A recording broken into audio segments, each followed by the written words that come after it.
Madame, Messieurs, nous sommes là dans le cadre de la dernière partie de ce programme, la partie consacrée justement au débat, à cet échange d'idées autour d'une thématique. Et ce matin, la thématique se fait autour de ce retrait du droit de collecte des recettes fiscales aux collectivités territoriales décentralisées. Le ministre des Finances, Louis-Paul Motazé, qui l'a fait savoir, c'était le 18 mai, par une note à l'endroit de ces CTD, de ces collectivités territoriales décentralisées. On essaye ce matin de comprendre un tout petit peu la portée de cette note du ministre des Finances. Est-ce qu'on a une décentralisation qui est aujourd'hui en péril du fait de cette centralisation, comme d'aucuns le disent, que l'État central reprend les choses en main, alors que nous sommes en contexte de décentralisation. Pour en parler ce matin, Madame, Monsieur, nous avons au bout de la ligne Denis Emilien Tangana. Il est conseiller municipal du côté de Monatélé. Denis Emilien, bonjour. Quelques soucis de liaison avec Denis Emilien Tangana. On va également au rang des panélistes. On va recevoir en ligne toujours Henri Séverin Assembe. Il est expert des questions de décentralisation. Bonjour Henri Séverin Assembe. Bonjour et bonjour à tous les auditeurs de Dynamique FM que j'aime bien écouter, même si je dois l'écouter sur la voie Internet. Justement. Bonjour aux animateurs et bonjour à tout le monde. Bonjour à Douala. Douala répond à votre bonjour. Bonjour également à vous sous le ciel de Yaoundé. Je rappelle que vous êtes expert des questions de décentralisation. Autre panéliste dans le cadre de ce débat, nous avons Moulian Mazou. Il est fiscaliste, président de la Fédération des centres de gestion agréés au Cameroun. On signale que Moulian Mazou n'est pas encore des nôtres dans le cadre de ce débat. On va plutôt essayer de reprendre langue avec Denis Emilien Tangana. Denis, bonjour. Oui, bonjour à tous les auditeurs. Heureux d'être parmi vos invités ce matin. Voilà qui est donc planté pour le décor dans ce débat. Je rappelle qu'on va être rejoint ici en présentiel, en plateau, par Charles Elisan. Il est grand conseiller du côté de la communauté urbaine de Douala. Voilà, madame, monsieur, pour le panel d'experts qui nous accompagne ce matin dans le cadre de cette thématique, celle de comprendre un tout petit peu ce retrait du droit de collecte des redevances fiscales au CTD. La décentralisation est-elle en péril au Cameroun? Alors tout de suite, on va commencer. Denis Emilien Tangana, vous qui êtes conseiller municipal du côté de Monatélé, comment avez-vous apprécié cette note du ministre des Finances? Écoutez, c'est une excellente nouvelle. Une excellente nouvelle pour les communes, pour les collectivités territoriales décentralisées, parce qu'il faut le dire, il était important de recadrer la conception que certaines personnes ont des mairies au Cameroun et surtout de la fiscalité locale. Je crois que c'est une décision salutaire qui mérite d'être appréciée à sa juste valeur. Voyez-vous, le constat est alarmant. C'est même dans les pleurs que je parle de ça parce que je suis quelqu'un qui a fait des propositions pour permettre à des communes de rehausser leurs recettes dans notre pays. Mais ce que j'ai constaté au niveau des mairies était extrêmement grave. Le constat était simple. Pratiquement 80% de ce que les communes collectent vont dans les caisses parallèles, vont dans les poches des maires. Et c'est seulement 20% qu'on va verser dans les caisses de la mairie. Comment expliquez-vous que des mairies qui ont un potentiel fiscal énorme se retrouvent avec des arriérés de salaire, se retrouvent en train d'attendre uniquement qu'on verse les centimes pour que les employés puissent avoir des salaires? Comment expliquez-vous que vous avez une commune qui a 100 employés, seulement 40 sont salariés, 60 ne sont pas salariés, mais ils ne démissionnent jamais parce qu'ils gravitent autour de la collecte des recettes et c'est à travers ça qu'on les nourrit. Comment Comment vous expliquez que la commune n'a pas d'argent, mais le maire lui fait les fêtes tous les jours, le maire s'en sort tous les jours, il roule en prado, il voyage tout le temps. Donc il fallait recadrer. Et je veux dire qu'on n'a pas exclu les communes de la gestion de la fiscalité locale. On n'a pas exclu les communes. Ce n'est non plus un retard de la décentralisation. On a voulu que, cette loi a voulu que le maire se contente d'être le gestionnaire de l'argent dans les caisses de la mairie, l'ordonnateur des dépenses. Parce que le constat est clair. Lorsque vous regardez les poches de recettes des communes, vous vous rendez compte que seulement, je prends le cas de... je vais vous conseiller une enquête simple. Allez un peu dans la... Quand on parle de Douala, allez dans les communes d'arrondissement. Vous regardez la taxe d'hygiène. Généralement, ce n'est même pas la commune qui la collecte. Le maire décide de choisir un groupe d'amis qui collecte et on vient verser dans les caisses de la commune une petite somme comme ça. Et puis, on collecte parfois des milliards et ces milliards se retrouvent entre le maire et ses amis. Seulement 10 ou 20% sont reversés dans les caisses de la commune. La même chose sur l'occupation temporaire de la voie publique. La même chose sur la taxe de la publicité. Et il y a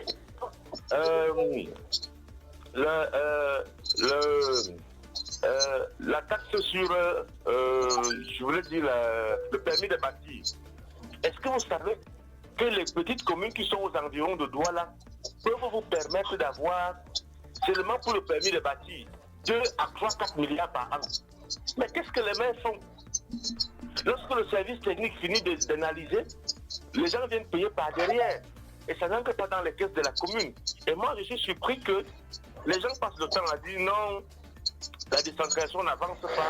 Elle n'avance pas d'abord parce que les maires que nous avons ne veulent pas qu'elle avance. Les maires que nous avons brillent sont des malfrats. Ils brillent par la mauvaise gestion de la fiscalité locale. L'argent qui est collecté va directement dans leur poche. Ça ne part pas dans les caisses de la commune. Donc, c'est pour cette raison que moi, en tant que d'abord conseiller municipal et une personne qui est en cabinet qui travaille sur les questions de fiscalité, je salue cette décision parce qu'elle va permettre à la mairie de ne plus cacher, je dis bien de ne plus cacher le fichier de contribuables. Les mairies que vous voyez ont des fichiers de contribuables qui sont cachés. On vous dit qu'une commune a par exemple 30 000 contribuables, mais seulement lorsque vous partez voir le fichier qui contribue, vous vous rendez compte qu'il n'y a que 4 000 personnes qui contribuent. Où sont partis les autres? Les autres payent et on part verser au maire directement à la maison. Les autres payent. On vous dit, vous arrivez dans un marché, on vous dit que le couloir, si c'est pour le maire. Donc tout l'argent qui est collecté dans ce couloir, s'il y a 200 boutiques, c'est l'argent du maire. L'autre couloir, on vous dit que là-bas, c'est le côté du receveur. L'autre endroit, on vous dit que c'est le côté du SG. C'est comme ça qu'on va faire évoluer la décentralisation. C'est comme ça qu'on va faire évoluer le développement local. Mais non, on ne peut pas dans ces conditions-là. Donc, je crois que c'est comme je l'ai dit, c'est une décision sanitaire parce que, en confiant cela au niveau de la direction générale des impôts, cela va permettre non seulement aux communes de pouvoir identifier à travers les comités de suivi qui ont été mis en place, d'identifier les contribuables. Et dès qu'ils sont identifiés, ils vont payer avec la digitalisation des services, la dématérialisation, ça va permettre qu'aucun contribuable, fût-il ami du maire, ne puisse se soustraire au paiement des taxes et impôts. Et ça va permettre que l'argent puisse réellement entrer là où ça doit entrer. Que ça ne se trouve plus dans les caisses d'une personne, dans les poches d'une personne, à engraisser un petit groupe, pendant que la commune qui est censée gérer les questions d'intérêt général, gérer le développement, n'arrive pas à avoir les entrées. Donc quand on parle des ressources propres, les communes n'ont pas de ressources propres. Comment allons-nous faire pour avoir des ressources propres lorsque l'essentiel de ce qui est collecté par la commune se retrouve dans les poches de quelques individus? C'est un problème. Donc c'est pour cette raison que cette décision, elle va largement aider les communes. Je vous assure, elle va largement aider les communes parce qu'elle va permettre que tous ceux qui sont censés payer payent, parce qu'avec la dématérialisation, ce sera fait. Et puis, l'argent va réellement servir pour la cause du développement et sera vraiment pour l'intérêt des populations. Merci à vous, Denis Emilia Tangana, pour ce premier jet de parole lié à la thématique de ce jour. On le sait désormais, à la suite de cette loi signée du 23 décembre 2024 portant fiscalité locale, Paul Motazé, le ministre des Finances, et son homologue de la décentralisation et du développement local, Georges Elanga Obama, ont signé un arrêté conjoint sans équivoque. Désormais, les communes et les communes d'arrondissement, de même que les communautés urbaines, perdent officiellement leurs prérogatives liées à l'émission et au recouvrement des impôts, taxes et redevances communales. L'article 13 du texte dessaisit radicalement les ordonnateurs et comptables locaux de ces compétences, transférant le contrôle effectif de la fiscalité locale à la Direction générale des impôts. Alors, nous avons dans ce panel un spécialiste des questions de décentralisation. On va essayer, Henri Sévérin Assembe, vous qui êtes expert en décentralisation, vous avez suivi le conseiller municipal de Monatélé, Denis Emilia Tangana, qui salue cette décision qui va désormais protéger les recettes fiscales parce que, à l'entendre, seuls les maires se mettaient plein les poches au travers des collectes qui n'étaient pas reversées dans leur entièreté. Alors, vous, en tant que spécialiste des questions de décentralisation, comment avez-vous apprécié cette sortie, du moins cet arrêté conjoint signé du ministre des Finances et du Mindevel? L'arrêté conjoint Minfi-Mindevel est un dispositif légal dans la mesure où il est prévu en son article 8 de la loi portant fiscalité locale qu'en cas de difficulté particulière, que l'État utilise son pouvoir de substitution consacré par le Code général des collectivités territoriales décentralisées pour exercer en lieu et place de ces dernières les activités qui sont dans la difficulté d'être réalisées par ces dernières. Ça veut dire concrètement que l'arrêté conjoint relève du cadre normal du fonctionnement administratif de notre État. Maintenant, je serai plus nuancé sur les implications que cela va engendrer. L'arrêté systématise la gestion des impôts locaux par l'administration fiscale, ce qui ne semble pas être l'esprit de la loi, qui indique simplement qu'en cas de difficultés constatées graves de gestion de ces impôts par les collectivités territoriales décentralisées, l'État soit dans la posture d'utiliser son pouvoir de substitution. On se serait dit que l'État, pour consacrer et renforcer l'autonomie des collectivités territoriales décentralisées, aurait pu engendrer un processus progressif, non pas de dessaisir les collectivités du pouvoir d'émission et de recouvrement, mais de les encadrer pour éviter les déperditions qui sont décriées et puis optimiser le suivi de la fiscalité locale. L'État a opéré son choix, mais c'est un choix qui a la particularité, qui a le risque de crisper les relations entre les collectivités territoriales décentralisées et l'État, dans la mesure où ces dernières étaient habituées à collecter et à recevoir en temps réel le produit de la fiscalité, et dès lors que la réception de ce produit de la fiscalité connaît un différé qui peut aller vers 6 mois, la collectivité va se trouver en situation de crispation et sera dans la difficulté de pouvoir atteindre les objectifs initialement fixés en termes d'amélioration du cadre de vie.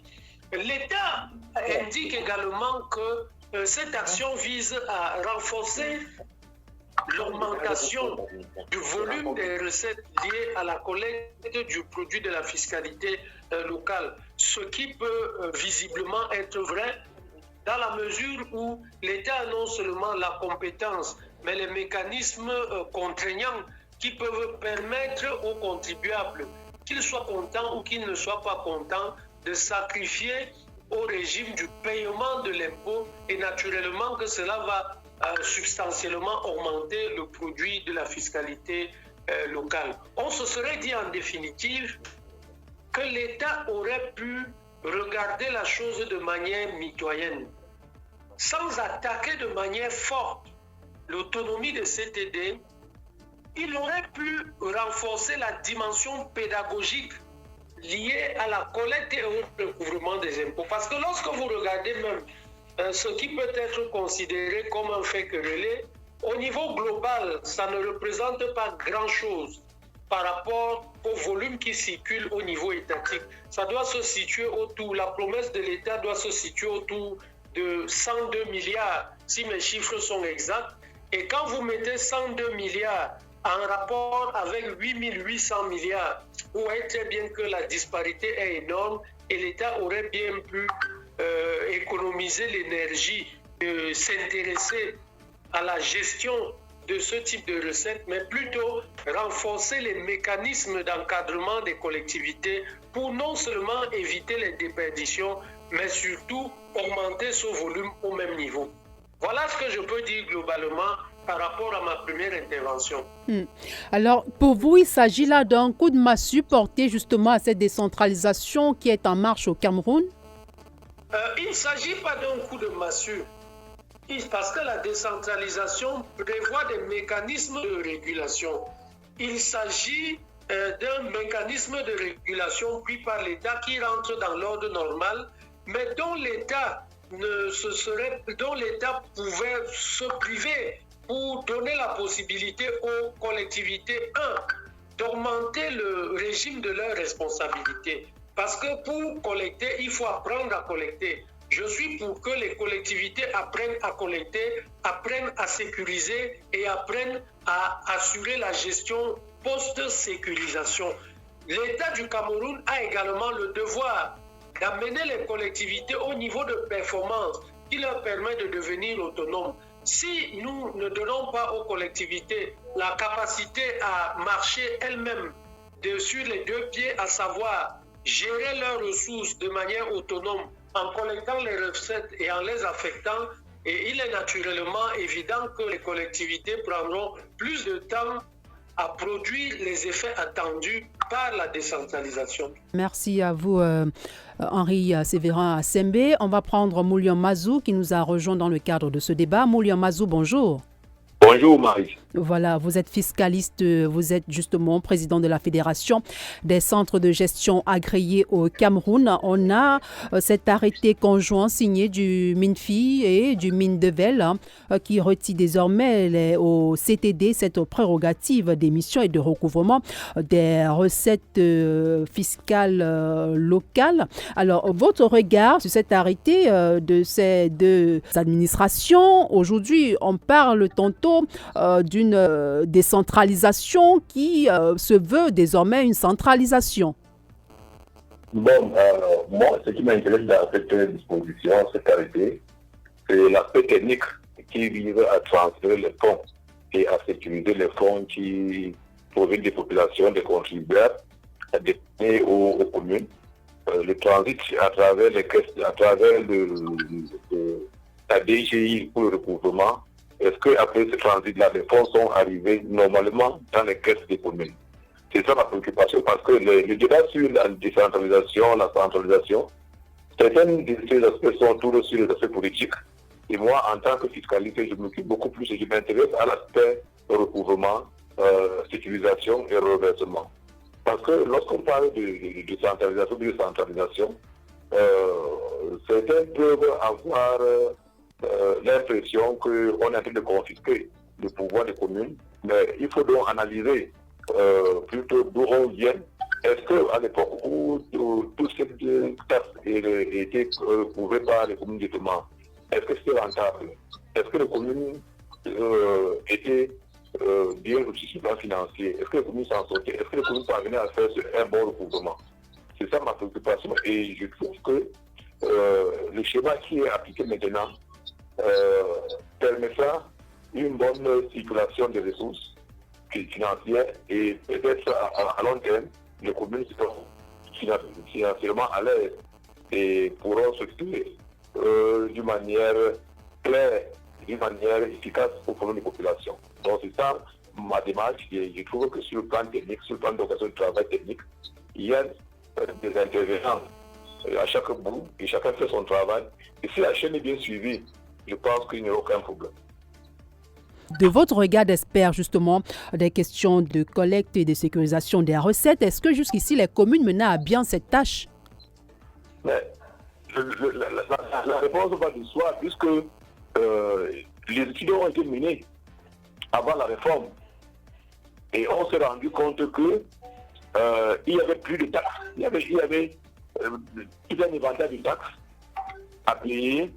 Et que à la fin, les communes dépensaient parfois même plus de ressources pour faire ce recouvrement, pour émettre, pour les émissions, et il n'y avait pas de rendement. C'est après avoir fait cette analyse-là que l'État a fait des audits pour voir à quel niveau il y avait des problèmes. Et un comité ministériel avait été créé par le Premier ministre, associant les responsables du CTD avec les gens du ministère des Finances pour mener cette étude-là depuis 2021. Ces études ont été menées et on a trouvé des solutions pour pouvoir résoudre ces problèmes-là. Donc, nous pensons que si le recouvrement tel que ça s'est passé avant était vraiment efficace, les gens ne seraient pas arrivés à faire cette réforme-là. D'accord. Denis Emilia Tangana, le temps qu'on reprenne langue avec Denis Emilia Tangana qui intervenait justement en sa qualité de conseiller municipal du côté de la commune de Monatélé. On va revenir avec Séverin Assembe. Séverin Assembe, on est en train de parler justement des implications de cet arrêté conjoint signé du MINFI et du MINDEVEL. Aujourd'hui, nos élus locaux se voient retirer le pouvoir de lever l'impôt sur le territoire de compétences. Alors pour vous, il n'est nullement question peut-être d'une décentralisation qui serait en recul, mais l'État a tout simplement usé de son droit de prérogative de substitution à l'effet de rétablir l'ordre dans un secteur qui était jusqu'ici gangréné par, si l'on s'en tient à ce que Denis Emilia Tangana a dit, à un désordre, à une gabégie, des redevances qui étaient versées à moitié, seulement 20% qu'on reversait dans les caisses de l'État. Alors aujourd'hui, les communes doivent attendre justement que l'État collecte et reverse leur quote-part. Les communes ont le devoir d'attendre puisque une commune existe parce qu'il y a un cadre normatif et elle ne peut fonctionner que suivant les exigences de ce dernier. Ce qu'on pourrait également ajouter, c'est qu'en termes d'implication, il y a une distorsion de la fonction de gestion de la commune dans la mesure où ce qui était perçu en temps réel va être perçu avec un différé qui nécessite naturellement des ajustements. Maintenant, en termes d'emploi local, cela crée également une difficulté communale dans la mesure où la gestion de la fiscalité est un gisement d'emploi au niveau local. Avec la nouvelle fiscalité locale, les communes se sont vues dans l'embellie de la création des emplois parce qu'une administration fiscale, c'est des emplois, c'est des compétences, c'est des familles qui vont se nourrir. C'est une absorption importante de la main-d'œuvre, c'est une augmentation de la monnaie qui circule dans l'économie parce que lorsque vous créez des emplois, vous créez également la capacité à consommer, c'est-à-dire que la monnaie circule dans l'économie et c'est l'économie qui va prospérer. Or, dans le cadre qui est maintenu par l'État, c'est les agents du fisc qui sont déjà institués, qui vont continuer de faire leur boulot. Ça veut dire que la création d'emplois sera marginalisée, ce qui est une perte pour la commune et pour le Cameroun de manière globale. La ville, du fait de la non-augmentation de l'activité, va connaître une croissance diminuée. Et cela, naturellement, n'est pas de nature à augmenter la force des collectivités territoriales décentralisées qui se trouvent un peu limitées dans leur propension de croissance par ce type de dispositif qui reste naturellement légal et qui est le choix opéré par l'État. Nous sommes là sur ce qu'on appelle les choix publics. Et en matière de choix publics, chaque choix emporte à la fois des avantages et des inconvénients. Ici, les avantages, c'est la promesse de sécurité, c'est la promesse d'augmentation de l'enveloppe du produit fiscale, c'est la promesse d'un meilleur suivi, mais nous indiquons quand même que face aux emplois auxquels on renonce, face à la croissance à laquelle on renonce, face à la crispation qu'on va générer auprès des collectivités, face à la crispation même qu'on va générer auprès des citoyens locaux, l'État aurait pu choisir autre chose que le choix qu'il a opéré en ce moment. C'est à comprendre clairement qu'aujourd'hui, on a cette réforme-là qui va impacter de façon considérable sur plusieurs mécanismes de collecte jusque-là opérés par certaines communautés urbaines et communes d'arrondissement, notamment dans le domaine de la publicité qui était dévolue à la communauté urbaine notamment. Moulian Mazou, on a cette mesure qui vient aujourd'hui, c'est vrai, on a si bien dit, ça a ses inconvénients et ses avantages, mais l'État, dans ce souci justement de sécurisation de l'assiette fiscale, ne va-t-on pas assister justement à se différer pour ce qui est des différents projets au sein des collectivités territoriales décentralisées, parce qu'on sait que tout ce que l'État va reverser, ça ne va pas être fait de façon instantanée, il va falloir peut-être attendre des mois pour que l'argent puisse arriver dans les caisses des CTD et entre-temps, il y a des réalisations qui vont en prendre un coup. Marie, la gestion de la planification. Voilà par exemple que nous avons reçu le communiqué qui informe l'opinion publique que les 6 milliards ont été transférés aux communes. Justement. Maintenant, les communes doivent calculer la périodicité du reversement des recettes fiscales et planifier les projets en fonction de cette périodicité-là. Et puis, si peut-être à cette période-ci, c'est encore en train d'aller sur une longue définir un certain nombre de mois avant de faire le reversement, l'organisation a été faite de sorte que automatiquement, dès que l'argent est perçu avec des trésors publics, à travers le trésor qui fait la liquidation, les comptes campus des communes sont approvisionnés à l'immédiat. Donc c'est un processus et nous sommes au début, mais dès que les choses ont été organisées, je ne pense pas qu'il y aura un souci de ravitaillement des caisses des communes, sauf pour les communes qui ne travaillent pas, sauf pour les communes qui ne se battent pas pour avoir un fichier ou bien l'assiette fiscale assez large et qui va attendre les comptes pour des centimes maximum communaux. Mais la réalité de la réforme vise à éviter que les paiements arrivent d'une manière périodique, peut-être après 6 mois, 7 mois. Et lorsqu'une réforme pareille est en train d'être implémentée, nous allons attendre au moins 3 ans, 4 ans, 5 ans de stabilité pour pouvoir évaluer. Ce n'est pas la première année qu'on va évaluer et dire que l'argent va entrer après 6 mois.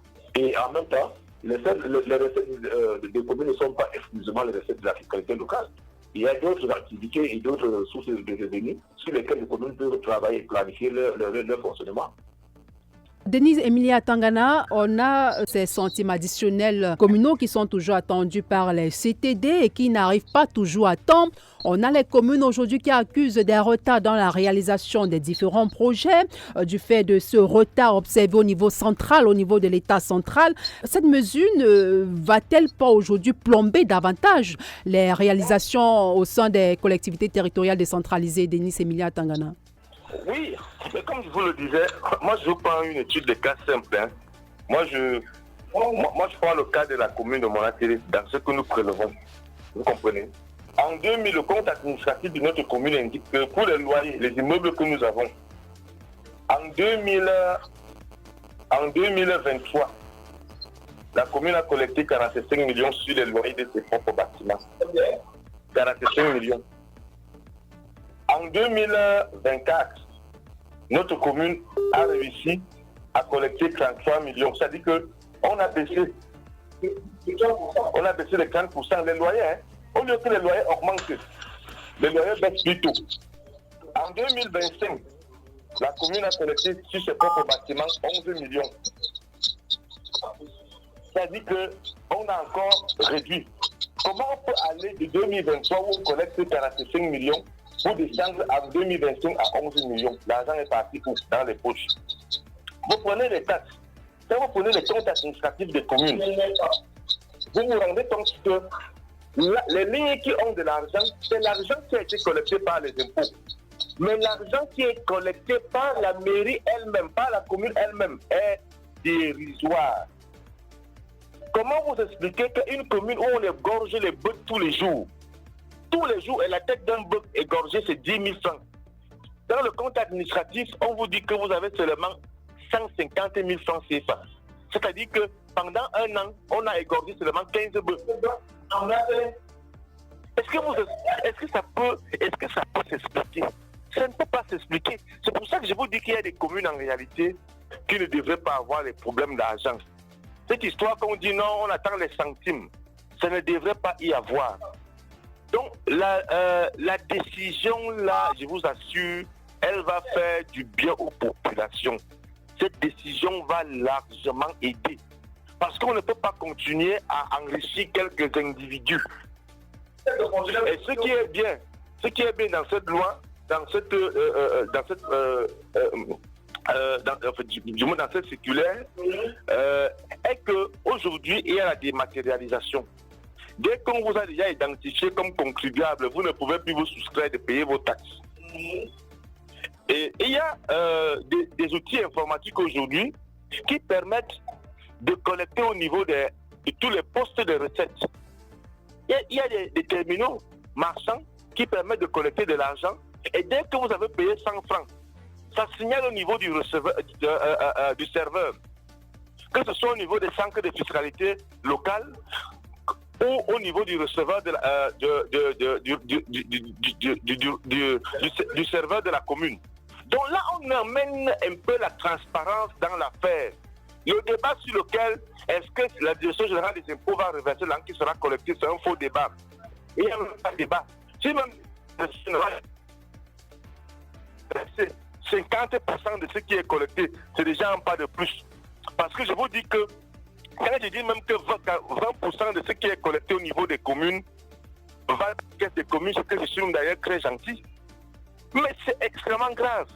Comment est-ce que la commune a des employés, mais la plupart des taxes sont prélevées par des entreprises privées?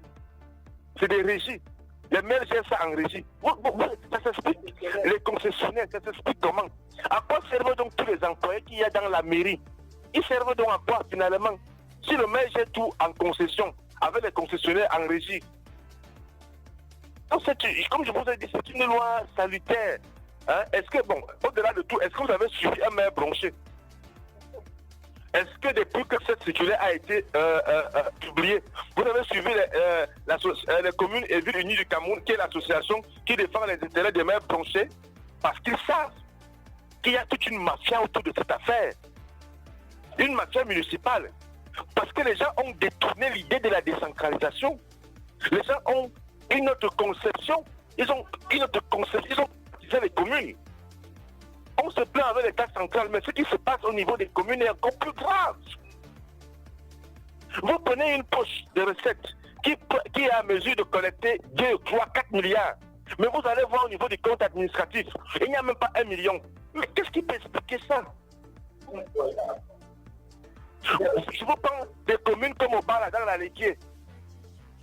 Obala, la taxe sur le bétail, quand on égorge les bœufs tous les jours, une tête de bœuf c'est 10 000 francs. Et on égorge dans cette commune 2 000 bœufs chaque jour. C'est-à-dire que seulement avec la taxe sur le bétail, sur l'abattage, la mairie peut avoir un budget de 3 à 4 milliards.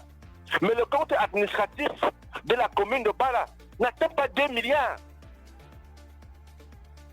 Vous prenez les communes comme à l'est, une commune comme Yokodma qui a des motos qui sont identifiables. Seulement les motos permettent à cette commune de collecter 3 à 4 milliards. Je parle seulement des motos. Prenons aussi Douala. Il y a combien de motos à Douala qui sont identifiables? Les taxis qui payent les taxes. Cet argent va où? Les seules taxes qu'on découvre dans le compte administratif, ce sont les taxes qui sont collectées par la Direction générale des impôts. Et c'est pour ça que les impôts se sont posé la question, comment est-ce que, quand on vient consulter vos comptes administratifs, ce n'est que ce que nous on a collecté, que nous on voit dans vos comptes administratifs. Ce que vous-même vous avez collecté est dérisoire. Et pourtant on a le fichier, quand on voit votre fichier de contribuable, il est énorme. Comment vous expliquez qu'une commune comme Monaco, on vous dit que la taxe, l'OTVP, n'a coûté que 154 000. Avec toutes les boutiques qu'il y a dans cette commune. On vous dit que la taxe d'hygiène a coûté 158 000. Avec tout ce qu'il y a comme boutique dans cette commune. Hein? Donc c'est tout à fait normal que les impôts récupèrent. Et comme je vous ai dit, l'avantage dans cette affaire est que la commune se charge de produire le fichier de contribuables. Puisque la commune elle-même ne va plus sur le terrain collecter, elle n'a plus intérêt à cacher les contribuables. Si dans un arrondissement, dans une commune, il y a 50 000 contribuables, puisqu'ils n'ont plus la qualité d'aller collecter, ils seront obligés de donner à la Direction générale des impôts, au centre de fiscalité locale, le nom des 50 000 contribuables.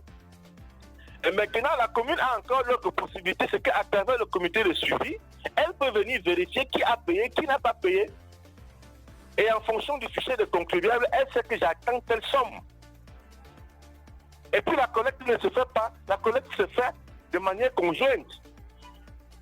Sauf que l'émission est maintenant faite, l'émission de différentes taxes est maintenant faite par les centres de fiscalité locale, ce qui est une excellente nouvelle, qui est une avancée. Parce que, au-delà de tout, ça aide même aussi les maires. Les maires ont des amis. Le maire est un homme politique. Et il peut arriver que lors d'une élection, tel l'a soutenu. Et il devrait payer les taxes, par exemple, de 10 millions. Et la personne, pendant sa campagne électorale, avait mis peut-être 5 millions. Et quand il vient voir le maire, que bon, on me demande de payer 10 millions, le maire sera tenté de l'aider. Or, en ce moment, le maire va lui dire que ce n'est pas moi qui collecte, c'est les impôts qui collectent, tu peux négocier là-bas, tant mieux. Donc ça allège aussi un peu même le travail de la mairie, le travail du maire. Ça lui évite des problèmes, ça lui évite le favoritisme. Et plus les communes auront assez d'argent, assez de liquidités, plus les mairies pourront financer des projets sous fonds propres. Hein? Est-ce que les mairies doivent se contenter d'attendre ce que l'État envoie? Hein? Regardez les comptes administratifs des communes. L'essentiel de ce que les mairies réalisent, c'est avec les fonds transférés. C'est les fonds transférés. Mais en termes de ressources propres, qu'est-ce que les mairies réalisent? Quand on parle du budget, du plan annuel d'investissement dans une commune, allez un peu vérifier. 80% des projets réalisés viennent des ressources de l'État. Mais les ressources que la commune collecte elle-même sont où? Elles servent à qui? Elles ne servent pas aux populations, malheureusement. Elles servent à quelques individus, et notamment aux maires, aux receveurs, à quelques fonctionnaires communaux. Ça, c'est le fait, et je vous encourage à mener une enquête là-dessus, d'approfondir, allez vérifier les comptes administratifs des communes. Vous prenez les postes de recettes, vous dites, bon, la commune de Yaoundé, de Douala 2, la taxe d'hygiène c'est combien? Chaque boutique est censée payer combien? Cette commune peut avoir combien de boutiques, combien d'entreprises? Vous allez me dire, vous n'aurez vos yeux que pour pleurer. Occupation temporaire de la voie publique, même chose. La taxe sur la publicité, même chose. Vous trouvez normal que dans une commune où les gens payent la taxe d'hygiène, il n'y a pas de toilettes publiques? Les gens se payent des centaines de millions pour la taxe sur l'hygiène. Et vous avez envie, vous avez la diarrhée, vous ne savez pas quoi faire avec. Mais c'est les réalités de notre pays. Est-ce qu'aujourd'hui, au niveau des impôts, est-ce qu'aujourd'hui, à l'époque, au niveau des impôts, il y avait des postes qui tentent, les caisses parallèles, est-ce que ça existe encore? Avec la dématérialisation qui s'est opérée dans cette administration, il y a beaucoup de choses qui ont évolué. Aujourd'hui, les impôts collectent de l'argent et ça sert à l'État. On voudrait que la même chose s'opère au niveau des communes, que l'argent collecté serve réellement pour l'intérêt du développement local. C'est encore pour cette raison que cette loi, cette circulaire, elle a sa place. Et il faudrait qu'on puisse donc doter les centres de fiscalité locale et les communes des outils informatiques qui favorisent une meilleure, une transparence dans la gestion de la fiscalité locale. Et ce n'est pas des entreprises qui font dans ce type de prestations qui manquent. Moi qui vous parle, moi j'ai fait venir une entreprise dans ce pays qui fait des merveilles en termes de fiscalité locale en Afrique de l'Ouest. Et il y a des communes qui sont parties de 500 millions de recettes par an à 10 milliards. On a expliqué ça, nous avons fait une réunion avec les CVUC, avec les maires. Aucun n'a voulu s'engager, ils ont dit que non. L'entreprise a dit pour nous tuer. Parce qu'ils veulent toujours, ils ont les caisses ils veulent jongler les caisses parallèles. On collecte l'argent, on vient verser dans leur maison. Et là, ils sont libres de faire les anniversaires, même des chiots, des chats. Pendant ce temps, les employés de la commune n'ont pas de salaire. Hein? Une commune qui peut collecter par an elle-même 3 à 4 milliards et qui a une masse salariale de 12 à 15 millions. Les employés se retrouvent à 6 mois, 7 mois d'arriérés de salaire. Et il n'y a aucun projet qui est financé sous fonds propres que la commune a collecté ceci. Voilà ce qu'on a pu construire voilà une route qu'on a construite avec nos fonds propres qu'on a collectés au niveau des contribuables. On ne voit pas. Et vous voulez qu'on continue dans ce sens-là? En quoi cette mesure retarde la décentralisation? Au concret, elle recadre. Elle veut même bien relancer la décentralisation. Donc, vraiment que les gens évitent l'hypocrisie. Que les gens évitent l'hypocrisie et que les gens ne parlent pas des choses qu'ils ne connaissent pas. On a, pour mesurer la pertinence de cette décision, allez seulement consulter les comptes administratifs des communes. Vous vous posez la question. Denis Emilia Tangana, merci infiniment. On peut apprécier au travers de ce que vous dites à votre courroux, justement, ce ras-le-bol lié à cette gabégie qui était jusqu'ici opérée par certains maires. On ne va pas tous les incriminer, mais de l'expérience dont vous êtes en train de raconter aujourd'hui sur les antennes, on peut apprécier justement ce vol organisé du côté des CTD qui s'empiffraient justement des centimes additionnels et des taxes sur la fiscalité locale. C'est Henri Sévérin Assembe. Henri Sévérin. Oui. Voilà, on a pu apprécier le courroux de Denis Emilia Tangana qui salue véritablement cet arrêté du Mindevel et du Minfi qui siffle la fin de la récréation pour sécuriser et fructifier des ressources financières des collectivités territoriales décentralisées. Aujourd'hui, on est à parler de développement local. On a aujourd'hui cette commune qui a appelé à aller chercher elle-même des investisseurs, à développer elle-même sa richesse au travers justement des partenariats avec certaines entités. Alors, quel levier aujourd'hui a activé Henri Sévérin Assembe pour les CTD une fois qu'on a retiré ce droit de collecte? Le retrait du droit de recouvrement et de sécurisation des recettes par les OCTD ne signifie pas appauvrissement des CTD. Non.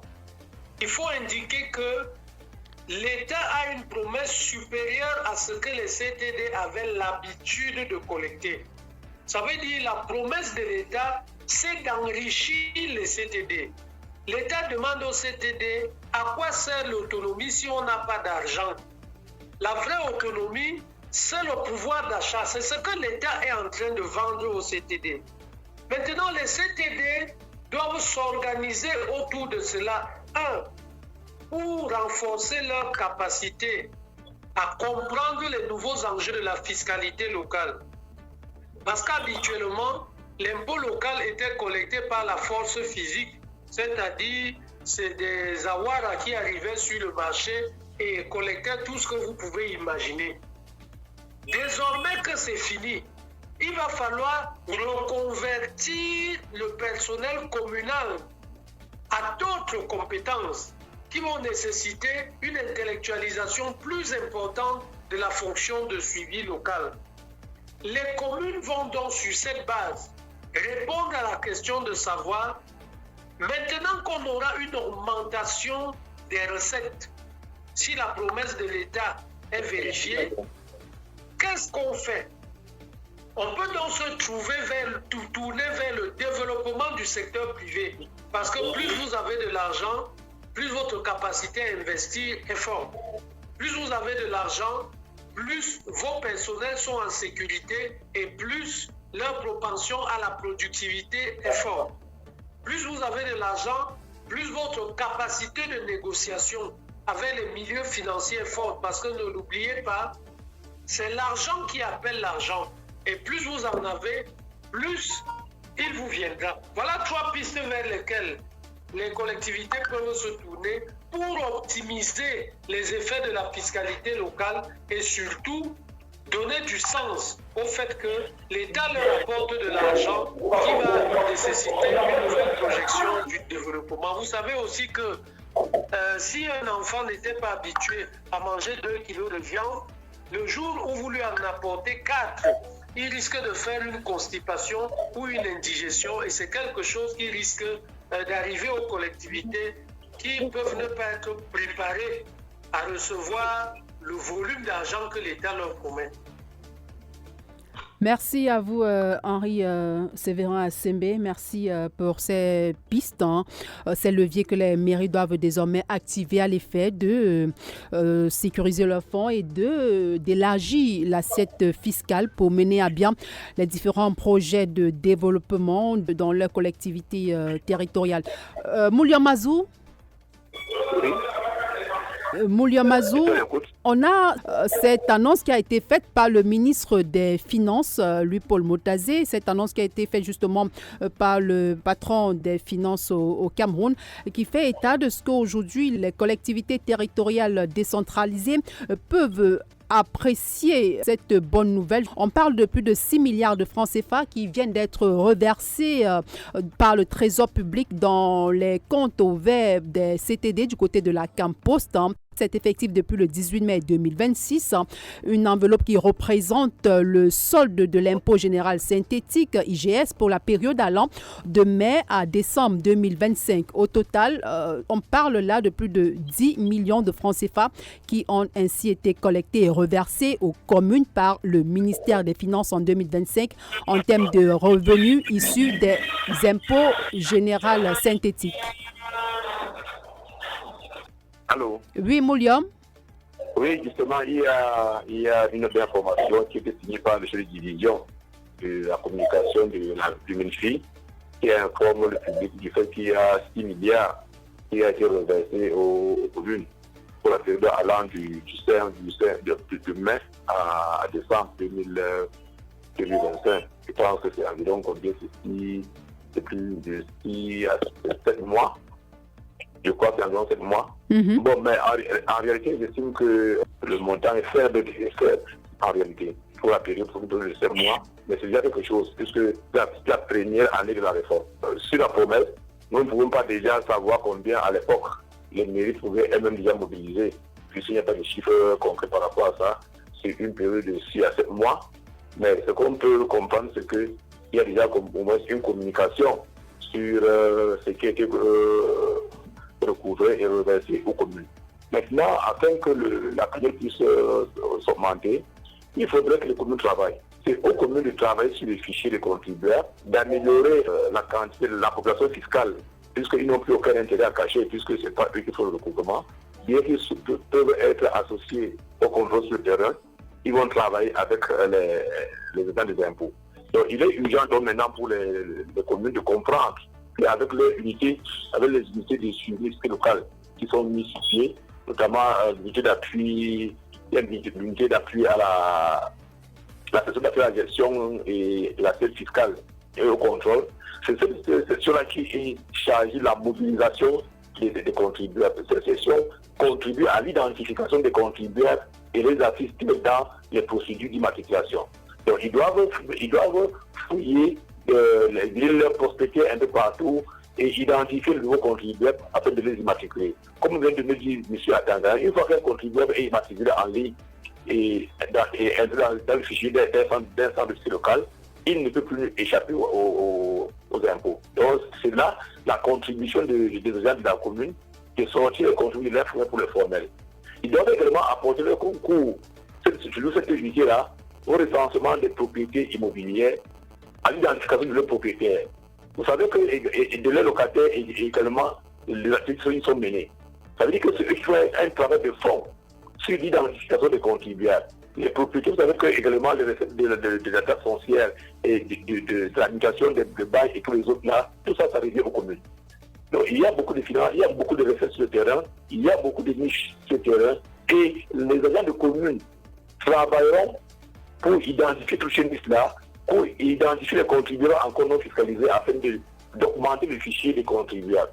On a également annoncé dans la réforme une enquête cadastrale, à but fiscal, afin d'établir un cadastre fiscal, établir le fichier de tous les contribuables d'une commune, de tous les impôts qu'on doit payer, afin de pouvoir amener les contribuables chacun à payer son impôt. Ça va combattre l'industrie fiscale et ça permettra aux communes d'élargir leur assiette et d'améliorer leur recette. Donc, pour conclure, ce qui a été reversé déjà allant du mai 2021 à décembre, c'est déjà quelque chose, puisque auparavant, les communes n'avaient pas forcément ces recettes-là. Ça contribuait déjà à améliorer le fonctionnement des communes, peut-être à payer les employés qui ont souvent des problèmes de salaire. Donc nous pouvons déjà saluer cette initiative d'informer les opinions publiques de ce qui a été reversé. Ça ne sera plus caché comme avant où lorsqu'on envoie les sanctions communaux et autres, personne n'est au courant. Lorsqu'on informe l'opinion publique de ce qui est transféré, ça fait que même le personnel en interne sait que la commune a reçu de l'argent. Une traçabilité au travers de cette collecte des fonds. Désormais, on fait savoir à tout le monde que l'État a reversé les centimes additionnels. Ce ne sera plus seul l'apanage des maires. Denis Emilia Tangana. Oui. Justement, on a aujourd'hui cette mise en lumière qui est faite par le ministère des Finances qui rend public chaque centime versé aux collectivités territoriales décentralisées pour le compte de l'exercice 2025, notamment la période allant de mai à décembre 2025. On a cette enveloppe aujourd'hui qui est reversée aux collectivités territoriales décentralisées. On parle de 6 milliards de francs CFA sur les près de 10 milliards collectés. Cette façon d'agir au moins fait preuve de transparence. Aujourd'hui, les maires seront tenus de faire également, eux aussi, preuve de transparence à l'endroit de l'exécutif communal. Oui, mais disons que c'est une bonne nouvelle parce que beaucoup de nos mairies aujourd'hui, souffrent du problème d'arrivée de salaire. Il y a des communes où vous arrivez, il y a pratiquement 15 mois d'arrivée de salaire. Donc je crois que c'est une buffet d'oxygène pour beaucoup de ces mairies qui pourront maintenant payer les employés qui y travaillent. Et comme je vous ai dit, si l'argent collecté au niveau des communes était bien géré, entrait réellement dans les caisses des communes, on n'aurait pas de problème à payer les employés, les agents communaux. Mais comme l'argent entre dans les caisses de quelques individus, voilà pourquoi il faut que les mairies attendent d'abord que l'argent vienne du sommet. Alors que le principe de la mairie, c'est qu'elle crée des richesses. Qu'elle crée des richesses qui peuvent être utiles non seulement à ses propres employés, mais également à la population de manière générale. Ce qui n'est pas le cas. Donc ce que nous pouvons souhaiter, c'est que on n'a pas besoin que l'argent qui sera collecté au niveau des centres de fiscalité locale n'a pas besoin d'abord d'aller à Yaoundé. Il y a des comités qui ont été mis en place. L'argent est collecté et il me semble qu'on avait proposé à des communes de créer des comptes au niveau de la Campost et que l'argent qui est collecté au niveau des centres de fiscalité locale est directement versé dans ces caisses-là. Est directement versé dans ces caisses au niveau de la Campost. Et à partir de la Campost, les mairies on peut donc virer cet argent dans les caisses des différentes communes. Parce qu'ici, il ne faut pas qu'on confonde les taxes, impôts et redevances qui seront collectés par les centres de fiscalité locale et qui seront reversés aux centimes additionnels au niveau qui sont reversés avec le système de péréquation au niveau du FECOM. Il ne faut vraiment pas confondre ces choses-là. Il ne faut vraiment pas confondre. Donc je crois que le principe d'unicité des caisses dans le cadre de cette circulaire ne s'applique pas. Parce qu'on a parlé de centre de fiscalité locale. Fiscalité locale, donc le centre collecte localement et reverse dans un compte localement. Et maintenant, le maire qui est le juge de l'opportunité peut donc gérer en fonction des besoins de la commune. Ce qui est une avancée parce que, l'argent va se retrouver réellement dans les caisses de la commune. Deuxièmement, ceux qui travaillent pour la collecte et qui collectent de manière transparente, on peut désormais mettre les primes à leur disposition. Je vais vous prendre un petit exemple.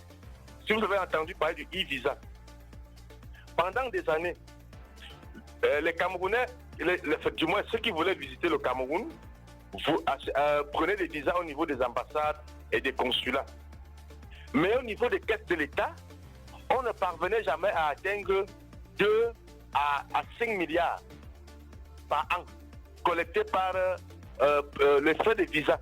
Mais aujourd'hui que les visas se payent en ligne, ça fait quelques mois, 2026 n'est même pas encore fini. Nous sommes au mois de mai, mais le Cameroun a déjà collecté 39 milliards parce que les gens payent en ligne. Mais est-ce que vous imaginez comment ça fait combien d'années les gens payent le visa et comment ça enrichit quelques gens dans les ambassades, les percepteurs et les ambassadeurs. Mais en quelques mois seulement, nous sommes déjà à 39 milliards de collecte avec le e-visa. La même chose va se faire au niveau des communes. Donc, si les centres de fiscalité locale qui sont dématérialisés, le plus important c'est d'identifier réellement les contribuables. Dès qu'ils sont identifiés, on les met dans un logiciel. Personne ne peut plus fuir les impôts. La machine, l'application indique que tel n'a pas encore payé, tel a déjà payé. Et vous savez bien que quand vous avez une boutique, une entreprise aujourd'hui, si vous n'êtes pas à jour de vos déclarations fiscales et que vous avez besoin de l'attestation de l'attestation de conformité fiscale, elle ne va pas se générer.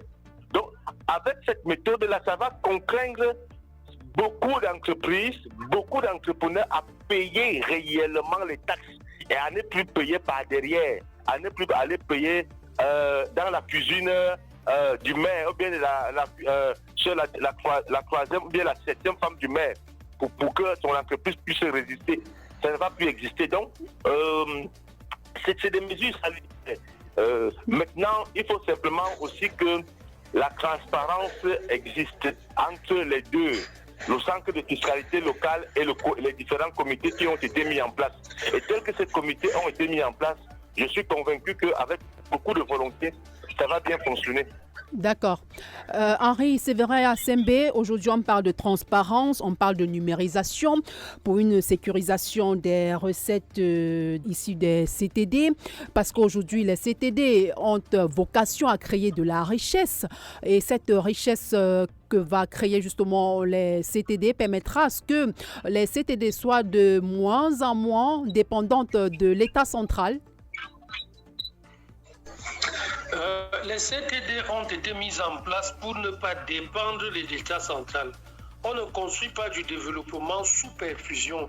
Or, le dispositif actuel est un dispositif qui donne l'impression que les CTD sont portés par la perfusion étatique. Et vous savez, en matière d'interaction humaine, que chaque fois qu'il y a une forte dépendance d'une organisation vis-à-vis d'une autre, l'organisation dépendante a vocation à ne pas prospérer au profit de l'organisation qui organise la dépendance. Cela voudrait simplement dire que pour sortir de ce cercle vicieux et vicieux, les CTD doivent développer leur propension à générer la valeur ajoutée au sein de leur territoire. C'est-à-dire concrètement qu'elles doivent encourager la création d'entreprises au sein de leur territoire. Parce que c'est cette dernière qui va apporter 3 choses. 1. La croissance par l'activité générée. 2. La création d'emplois qui va amener le mieux-être et va absorber la pression locale du chômage. Et puis 3. La ressource financière qui, par l'effet du ruissellement et du multiplicateur, va permettre à la collectivité de devenir robuste et d'avoir un véritable pouvoir de négociation. C'est la conquête de ce pouvoir de négociation par les 3 mécanismes indiqués plus haut qui va permettre à nos communes de sortir de la dépendance, c'est-à-dire de sortir de la pauvreté. Merci pour votre disponibilité je vais devoir prendre congé de vous et je vais m'attacher à autre chose. Merci. Nous vous disons merci, merci pour cette entorse que vous avez fait justement à votre programme pour honorer cet autre rendez-vous sur DFM qui s'intéressait justement aux questions de décentralisation. Nous vous souhaitons de passer un très bon week-end du côté de Yaoundé. Moulia Mazou. Oui. Aujourd'hui, on est à définir un modèle économique pour nos CTD pour qu'elles puissent asseoir cette vocation de créatrice de richesse. Oui, il est question que les communes puissent utiliser les fonds qui viendront de la cité locale pour améliorer les coûts des populations, pour payer le personnel communal et maintenant réinvestir. Vous savez que les communes sont comme des entreprises privées. Elles peuvent mener des activités lucratives, elles peuvent créer de la richesse, elles peuvent créer des entreprises et des activités.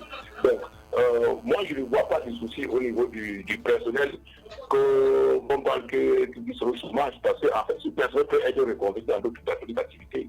La commune peut créer des entreprises, là où ce personnel peut être donc, je pense que ce que nous sommes est une opportunité pour les communes de pouvoir améliorer le fonctionnement et résoudre les problèmes qui sont les leurs. On va passer à notre conseiller municipal de Monatélé. On est à repenser le modèle économique pour les CTD. Que préconisez-vous, Denis Emilia Tangana, en termes de modèle économique pour rendre aujourd'hui les CTD moins dépendants de l'État central pour qu'elles puissent être de véritables créatrices de richesse sur leur territoire, en leur sol? Je pense que la première chose, c'est qu'on puisse avoir des élus sérieux. Des maires sérieux qui n'ont pas en tête de venir s'enrichir personnellement au niveau des communes, mais de venir servir la population locale. C'est la première chose.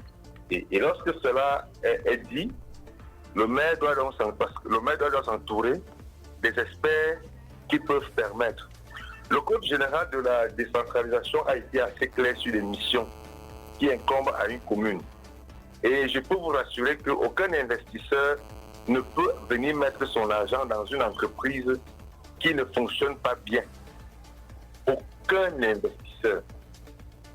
Lorsqu'un investisseur vient pour investir, il vous demande d'abord vos comptes. Il voit comment vous gérez vos propres comptes. Et il voit vos entrées. Il voit vos cahiers. C'est à partir de cela qu'il peut s'engager à ajouter quelque chose.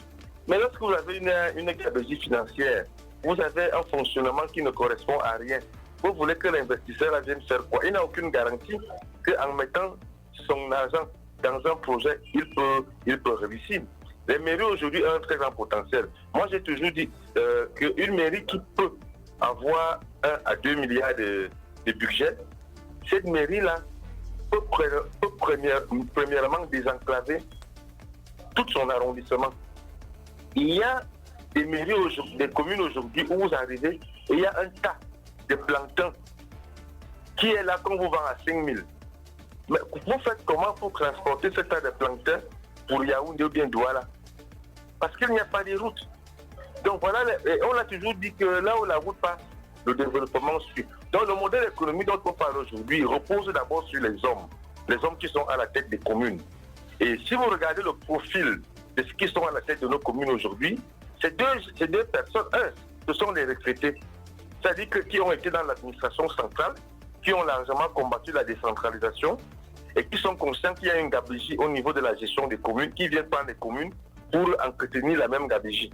Deux, c'est les prestataires de services qui ont été habitués à faire des micmacs avec les maires en exercice, à faire des marchés fictifs et autres, qui viennent prendre les mairies pour entretenir la même chose. Et du coup, on n'a pas un bon profil à la tête des mairies. On n'a pas le profil des gens qui sont là pour créer de la richesse, des gens qui sont adaptés pour comprendre ce qu'on entend par véritable décentralisation.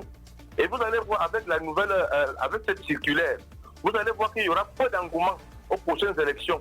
Beaucoup de gens qui pensaient que je prends ma retraite, je m'en vais prendre la mairie, ou bien si je gagne mes petits marchés, je vais gagner mes 300 millions, 200 millions pour aller convaincre les gens en 2 semaines, 3 semaines, ils vont me voter maire. Beaucoup vont fuir les mairies parce qu'il n'y aura plus cette gabegie. Il y aura désormais la transparence. Parce qu'il n'y aura plus cette possibilité. Et là, on va permettre à ce que des gens qui ont vraiment une vraie idée de développement local puissent être à la tête des communes. Parce qu'aujourd'hui, allez voir, ceux qui sont maires, c'est qui? C'est ceux qui ont un peu d'argent et qui n'ont aucune idée du développement local. Alors qu'aujourd'hui, le modèle économique dont nous voulons que la commune soit capable de créer et de construire les conditions des infrastructures et les conditions d'épanouissement qui donnent envie de vivre sur place. Si les mairies créent ces infrastructures, ces conditions d'épanouissement, quel est l'intérêt des gens à aller dans les grandes villes? La question de l'exode rural, l'immigration clandestine, c'est parce que dans nos villes, dans nos communes, il manque des fenêtres, il manque des ouvertures, il manque des infrastructures qui peuvent permettre aux gens de vivre dignement dans leur commune, dignement dans leur localité. Donc c'est ce modèle qu'il faut créer aujourd'hui. Et ce modèle ne peut pas se créer avec des mauvais profils. Tout à fait. Ce modèle va se créer avec des gens sérieux. Des gens qui ont une idée claire de ce qu'on entend par développement local. D'accord. Et je vous assure, si au niveau des communes, il y a une transparence qui s'installe, il y a cette volonté qui s'installe, beaucoup de choses vont par ricochet se développer. D'accord, merci. Aujourd'hui, l'heure est à ce que les mairies commencent à faire un inventaire du potentiel de leurs différents territoires. On a le potentiel agricole qui peut être engagé, on a le potentiel agro-industriel, on a les ressources humaines, les ressources minières, l'énergie, on a les infrastructures. Les mairies sont aujourd'hui appelées à être capables d'inciter les investisseurs à s'installer dans leur territoire. Moulia Mazou, est-ce que vous pensez comme Denis Emilia Tangana que ces différents verrous qui sont aujourd'hui imposés, qui sont aujourd'hui appliqués, cette transparence aujourd'hui qui est appelée de tous ses voeux va réduire un tout petit peu l'appétit de plusieurs au poste de maire?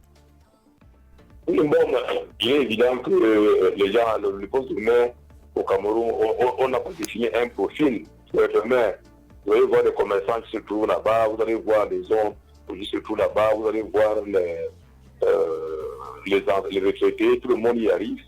Et puis bon, parfois il y en a qui sont les autres qui arrivent, qui ont fait la politique, ils arrivent, n'est quand même pas scolarisés, donc c'est difficile pour eux de gérer. Je pense qu'avec cette réforme, les gens réfléchiront 1000 fois avant de s'engager pour être maire parce que c'est un investissement, comme le disait Richard Tangana. C'est un investissement qu'ils font, ils disent qu'ils vont miser l'argent pour les convaincre de aller acheter les gens pour devenir maire.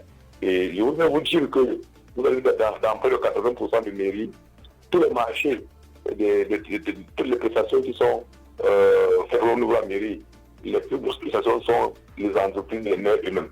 Ou bien ils ont créé une entreprise au nom de sa fille, de sa femme, de tel, et se réunissent dans les marchés, dans pratiquement près de 80% des communes au Cameroun. Donc, nous pensons qu'avec cette réforme-ci, ça fera en sorte que, puisque le circuit de recouvrement est bien établi, et maintenant chacun fera son travail, il y a un receveur qui se limite à la comptabilité et le maire qui est l'ordinateur. Le contrôle sera fait au niveau des engagements du maire par le comptable public qui est le receveur, et ça va limiter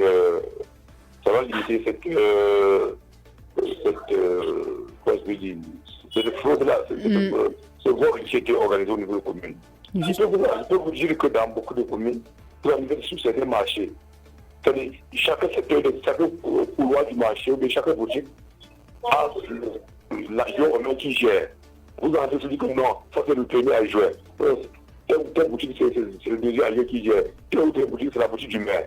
Ça veut dire que les boutiques de commerçants sont réparties dans les communes au nom des agents romains, des receveurs de ci, de ça. Les biens de l'État, les biens de population ont été répartis entre les mains des gestionnaires de la commune.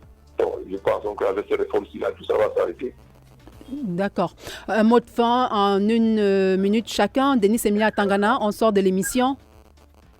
Denis Emilien. Alors, le temps que Denis Emilien puisse se joindre à nous, Moulia Mazou, le mot de fin, on sort du programme. Le mot de fait, c'est que j'invite les communes, les responsables des communes, les maires et tous les responsables cliniques, de mieux se former et de mieux s'impliquer de la nouvelle réforme. C'est ça qui est plus important pour eux. Il y a la personne d'appui à la CEX et le contrôle où il y a tout le travail à faire. Il faudrait que le personnel qui va intervenir soit bien formé pour mieux identifier et contrôler ce terrain. Et également la personne qui est chargée de suivi et des rendements et des enquêtes doit pouvoir vraiment travailler pour mieux informer le maire. Parce que tout dysfonctionnement doit être signalé au niveau des maires pour que la personne puisse être interpellée. Parce que voyez-vous, on doit faire entièrement confiance aux responsables de fiscalité locale. Parce qu'eux également, ils ont été habitués avec les contribuables à aller prendre la place sur le terrain aussi. Ça ne peut pas exclu. Donc les mairies doivent être trop regardants par rapport à cela. Et savoir que comment eux également, ils avaient des contribuables sur le terrain, ceux qui prennent l'argent, et les gens les impôts peuvent également les avoir. Donc c'est à eux de travailler davantage pour identifier pour identifier tous les contribuables, les immatriculer et faire qu'ils apparaissent dans le fichier. Sinon, les gens des impôts peuvent également continuer à garder les poches de fraude sur le terrain, en gardant certains contribuables pour eux-mêmes. D'accord. C'est maintenant la commune qui doit travailler pour cela afin d'éviter. Ça veut dire que les deux camps vont se neutraliser. Merci. Denis Emilien Tangana. En 30 secondes, votre mot de fin. Oui, le mot de fin clair, c'est que cette loi va permettre vraiment de rehausser les recettes des communes. Mais pour que cela soit bien fait, il faudra qu'au niveau des centres de fiscalité locale, qu'on puisse avoir des outils informatiques, des logiciels qui permettent d'améliorer l'identification, la connaissance, le recouvrement et le suivi des différents postes de recettes. Les postes de recettes, on sait les niches de recettes qu'il y a dans les communes. Si toutes ces niches de recettes sont réellement bien exploitées, je vous assure que la plupart des communes ne manqueront pas d'avoir des recettes collectées autour de 3 à 4 à 5 milliards. Et je peux vous rassurer qu'une commune qui a un budget administratif, un compte administratif de 3 à 4, 5 milliards peut transformer en 2-3 ans les conditions de vie des gens. Vous ne pouvez pas imaginer ce que cette commune peut faire en 2-3 ans. Donc, il est possible de créer, de construire localement des conditions de vie, de construire des infrastructures qui permettent de vivre dans nos localités. Et puis, bientôt, il y aura les élections municipales et législatives. Je voudrais dire à ceux qui nous écoutent que ceux qui sont maires aujourd'hui ne sont pas des extraterrestres. Nous savons aujourd'hui les lacunes qu'il y a dans nos communes. Alors, simple chose, inscrivez-vous sur les listes électorales, engagez-vous aussi à être des conseillers municipaux dans vos communes, engagez-vous aussi à être maire dans vos communes. La nature a horreur du vide. Moins vous vous engagez, plus de mauvaises personnes se retrouveront à la tête des mairies et le développement local sera malheureusement plombé. Merci infiniment à vous, Denis Emilien Tangana, conseiller municipal du côté de la commune de Monatélé. On va dire merci aussi à Henri Séverin Assembek, expert des questions de décentralisation. Merci Mouliam Mazou, fiscaliste président de la Fédération des centres de gestion agréés du Cameroun. Merci d'avoir éclairé la lanterne des auditeurs sur cette thématique liée à ce retrait des droits de collecte des redevances fiscales locales aux collectivités territoriales décentralisées. Madame, Monsieur, stop et fin pour cette autre édition de votre matinale d'information économique. On se dit rendez-vous la semaine prochaine, lundi, quand il sera très exactement 7h sur ces mêmes antennes.